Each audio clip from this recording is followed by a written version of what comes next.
निश्चय से मोह राग द्वेष सुख दुख आदि रूप से अंतरंग में उत्पन्न होता हुआ जो कर्म का परिणाम है। अब यहाँ कर्म का परिणाम मतलब जो कर्म की पर्याय हैं। और कर्म कैसा है? पुद्गल है ना।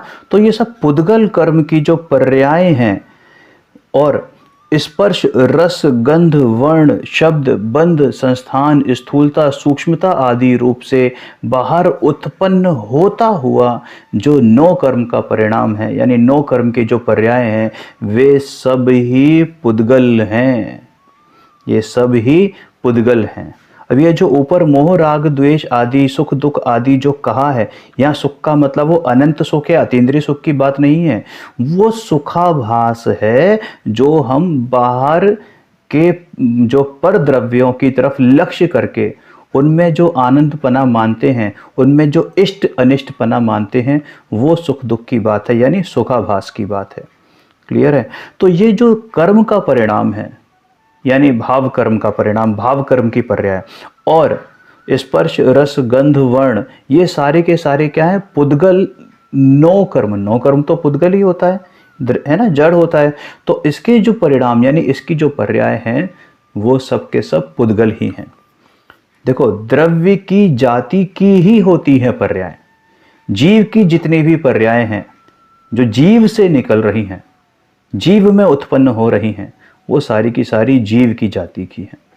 लेकिन जीव अगर पर लक्ष्य की तरफ परिणाम करता है, पर लक्ष्य के की तरफ दृष्टि करके वैसे भाव करता है कि ये मकान मेरा है, दुकान मेरी है, बीवी बच्चे घर बार मेरे हैं, तो ये जो भाव हो रहे हैं ये पर लक्ष्य से हो रहे हैं, तो ये परिणाम यहाँ पर पुद्गल के परिणाम कहे गए हैं। देखो, मोह राग द्वेष सुख दुख इत्यादि अंतरंग में उत्पन्न होता हुआ कर्म का परिणाम है। यहाँ परिणाम मतलब पर्याय लेना, ठीक है ना। इसमें जीव के विकारी भाव रूप भाव कर्म की बात है। विकारी भाव रूप, ये मेरे स्वभाव से विपरीत भाव वाले हैं। समझ में आया ना। द्रव्य कर्म के निमित्त से अंतरंग में उत्पन्न राग द्वेष मोह व सुख दुख की कल्पना इत्यादि जीव के भाव भाव कर्म हैं, विकारी पर्याय हैं। क्या क्या कहा कि ये सारे के सारे कैसे हैं? विकारी पर्याय हैं। और उनको पुद्गल का इस अपेक्षा से कहा जाता है क्योंकि ये मेरा स्वभाव नहीं है, मेरे स्वभाव भाव नहीं है। ये प्रति क्षण पलटने वाले भाव हैं। प्रति क्षण एकमात्र ना पलटने वाला भाव तो मेरा शुद्ध भाव है, ज्ञायक भाव है। समझ में आया? तो ये जो ज्ञायक भाव से मेरे ये भाव, जो ये मोह राग द्वेष आदि विकारी भाव, सुख दुख की कल्पना वाले भाव, ये सारे के सारे विपरीत भाव हैं, विकारी पर्याय हैं।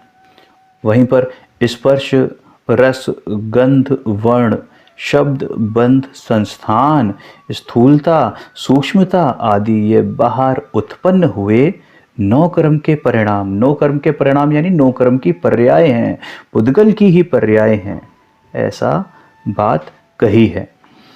ये पुण्य पाप के हर्ष विषाद के जो भाव अंतरंग में उत्पन्न होते हैं ना, वे सारे के सारे पुद्गल परिणाम हैं। कर्म जड़ है, अचेतन है, वह इनके निमित्त से हुए भाव भी कर्म के ही परिणाम हैं, इनके निमित्त से। क्यों? क्योंकि जब दृष्टि हमारी पर द्रव्यों पर गई तो वो निमित्त बने और हमने उन पर द्रव्यों में इष्ट अनिष्टपना माना, राग द्वेष आदि किया। तो ये जो विकारी भाव हैं सब पुद्गल के परिणाम हैं, जीव के नहीं हैं। जीव में होते हैं लेकिन जीव के हैं नहीं, क्योंकि जो मेरा है वो मुझसे कभी जुदा हो नहीं सकता। टेम्परेरी बेसिस पर मैं कहीं रेंट पर रहने जा सकता हूँ, टेम्परेरी बेसिस पर मैं कहीं जॉब कर सकता हूँ, लेकिन अल्टीमेटली मेरा खुद का बिजनेस मेरा ही कहलाएगा, मेरा खुद का घर मेरा ही कहलाएगा।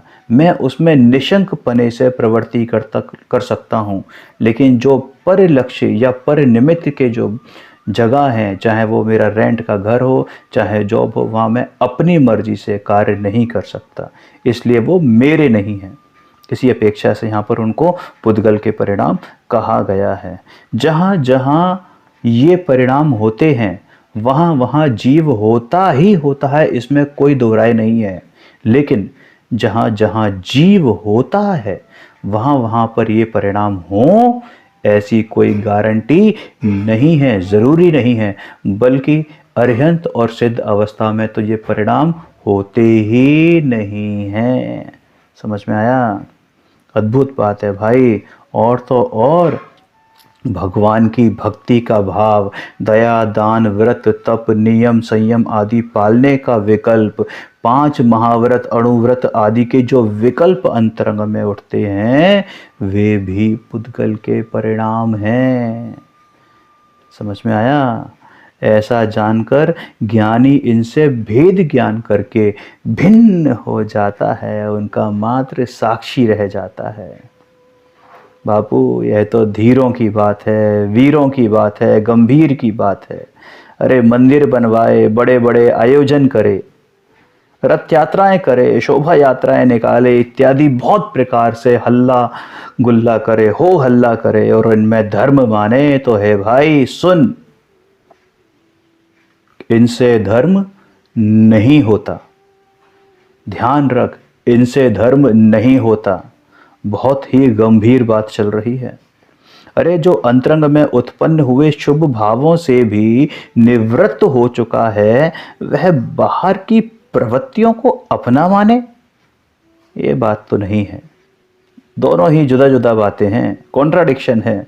अरे बाहर के सब कार्य अपनी अपनी योग्यता, अपनी अपनी उपादान की योग्यता के कारण अपने अपने स्वयं काल में होते हैं। कोई दूसरा करने वाला नहीं है। कोई दूसरा द्रव्य कोई दूसरे द्रव्य का कार्य करे, ये वस्तु का स्वरूप ही नहीं है बापू। समझ में आया?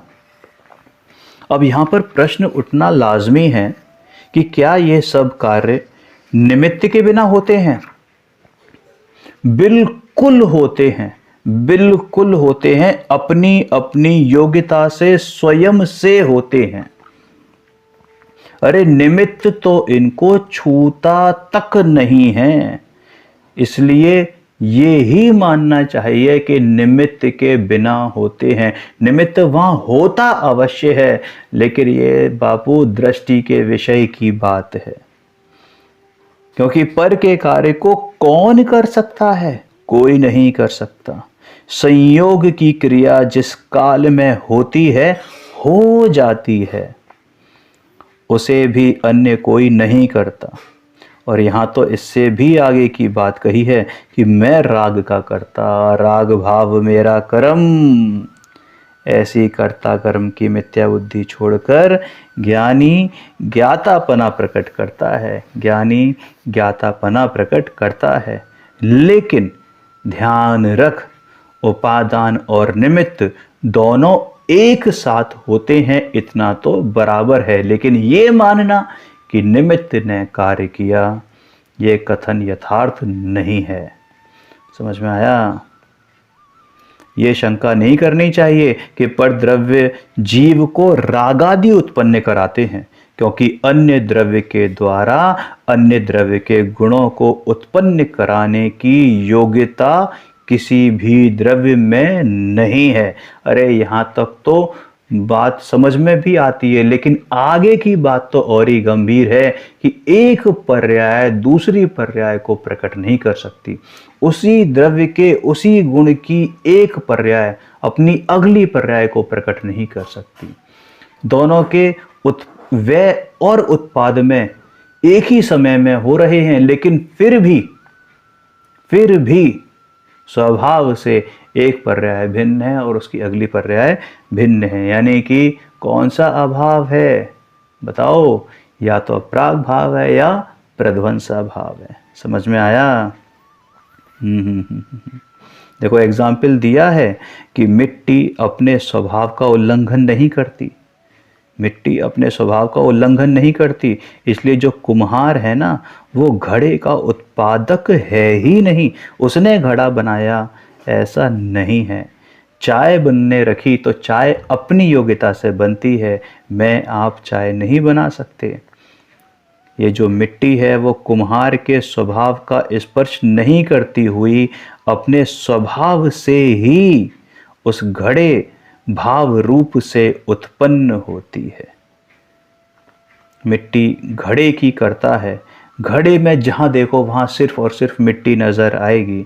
कुम्हार ने घड़ा नहीं बनाया है। कुम्हार घड़े बनाने में निमित्त भले ही हो, लेकिन वो घड़ा रूप कार्य कुम्हार रूप निमित्त से नहीं हुआ है। अरे रोटी स्वयं ही अपनी योग्यता से बनी है, वो आटे का परिणमन है, वो आटे का परिणमन है, आटे का परिणाम है। लेकिन रोटी बाई ने बनाई, मम्मी ने बनाई, पत्नी ने बनाई या तूने स्वयं बनाई, तो भैया ये मात्र निमित्त कथन है, लेकिन निमित्तों से कार्य होता नहीं है।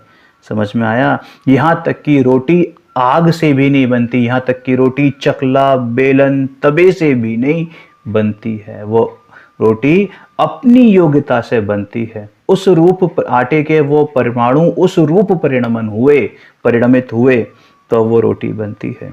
वरना यदि आग से ही रोटी बनती होती और तुझ से ही रोटी बनती होती, तू ही रोटी बनाने वाला होता, तो ऐसा क्यों होता है कि कभी कोई रोटी जल जाती है, कभी कोई रोटी बहुत अच्छी सिकती है, कभी फूल जाती है, कभी रोटी फूलती नहीं है। समझ में आया? इसलिए प्रत्येक कार्य में यही चीज़ समझनी चाहिए। अंतरंग में उत्पन्न होते हुए ये दया दान भक्ति आदि के परिणाम कर्म के परिणाम हैं, पुद्गल के परिणाम हैं, जीव स्वरूप नहीं है, जीव स्वरूप नहीं है।